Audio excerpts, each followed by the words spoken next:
I personally think it's ironic that DC might be afraid of being accused of copying Marvel when that's what Marvel's been doing to DC for years, Yeah, since the 60s.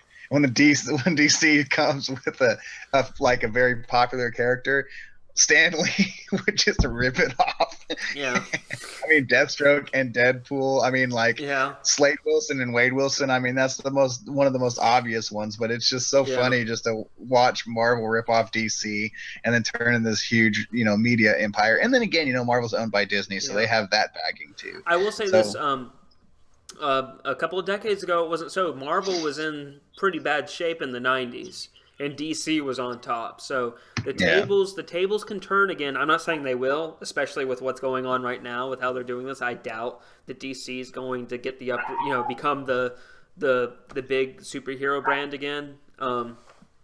I think Marvel pretty much has that right now, but it could always change. Uh, I well, it's guarantee always you, been you're always going to it's sell always a been Batman movie. and that's a good point. I mean, it's always been DC will license their most popular characters, Batman and Superman, and other than that, they've never felt safe to do another feature length movie based on a DC comic hero that I Yeah, can think of. I mean, Marvel has been taking risks for a long time with movies like the Punisher, Punisher and Fantastic Four and things like that, and all those never really panned out, but they were all made by independent other studios, independent of Marvel Studios. yeah, Marvel Studios has yet to make a flop. yeah. But I mean, they've made some movies that haven't done as well as others. But I mean, even Age of Ultron, which I thought was one of the weakest Marvel movies yet, was sort of a huge success. You know what I Yeah, mean? So with each, or even what's it called? Guardians of the Galaxies was successful. I will say this: with each successful movie Marvel Studios comes out with, increases the chance of them eventually making a flop.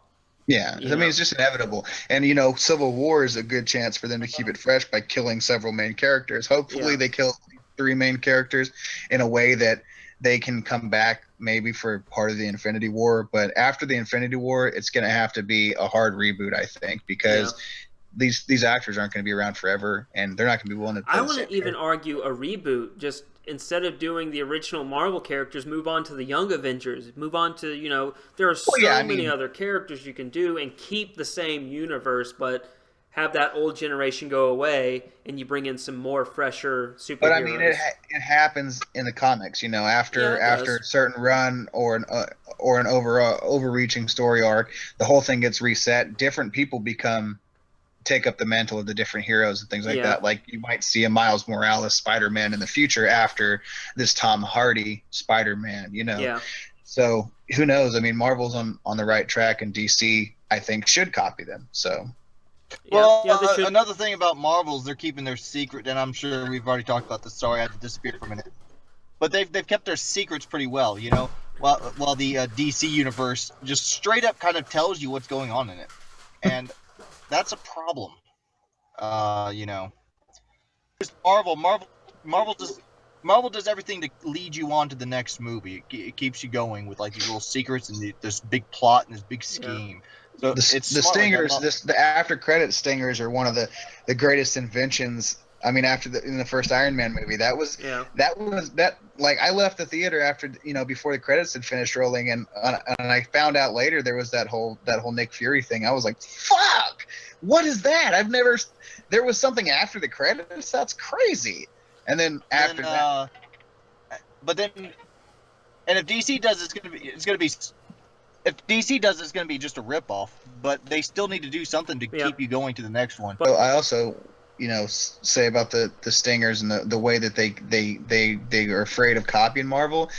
I think that one of the things we haven't considered yet is that they can't copy Marvel, because yeah, when they made Iron Man, they signed Tony Stark, or they signed RDJ on to play Tony Stark for 3 or 4 movies. So they knew there was going to be another Iron Man. They knew he was going to be in the Avengers. They hadn't cast, anyone for any of the other roles yet besides Sam Jackson. So they had the opportunity to have that post-credit stinger and say there's going to be this happening because we already have a 10-year plan. We already have these actors signed up for multiple movie yeah, contracts.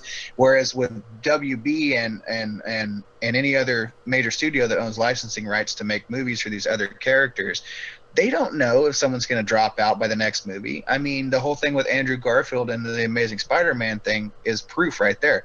They ended Amazing Spider-Man 2 with him slinging a manhole cover at the Rhino. That's where Amazing Spider-Man 3 was going to open up, and they couldn't even pull it off because everything fell to shit.